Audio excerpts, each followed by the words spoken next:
Ang pagbili ng beef shank o pata ng baka sa Pilipinas ay isang karaniwang gawain sa mga palengke at tindahan sa buong bansa. Ang beef shank ay isang popular na karneng baka na mayaman sa lasa at may kakaibang tekstura kapag ito ay nalutong ng maayos.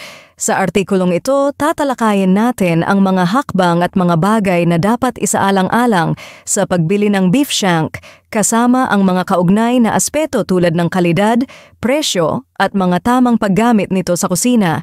Ang pagpili ng tamang beef shank ay isang mahalagang bahagi ng pagkuha ng masarap at malusog na pagkain para sa iyong pamilya. Una sa lahat, kailangan mong tiyakin na ang beef shank na iyong bibilhin ay sariwa at malinis. Sa pagpunta sa palengke o tindahan, siguraduhing suriin ang kulay, amoy at anyo ng karne. Dapat itong may magandang kulay pula at walang amoy na nakakaduda. Kapag ang mga ito ay nararamdaman, maaari mong sabihin na ang karne ay sariwa at hindi lasang-lasang. Isa pang mahalagang bagay na dapat isaalang-alang ay ang presyo ng beef shank. Ang presyo nito ay maaaring magbago depende sa lokasyon, kalidad at demand sa merkado. Ang mas mahusay na kalidad ay maaaring magdala ng mas mataas na presyo, ngunit maaari itong magbigay ng mas masarap at malambot na laman. Sa pagbili, siguraduhing mayroon kang sapat na kaalaman sa kasalukuyang presyo ng beef shank sa iyong lugar upang hindi ka maloko o magbayad ng sobra. Pagdating sa paggamit ng beef shank sa kusina, maraming paraan kung paano ito magagamit. Ang isang popular na paraan ay ang pagluluto ng nilagang pata, kung saan ang beef shank ay niluluto sa tubig na may mga gulay tulad ng saging, repolyo at patatas.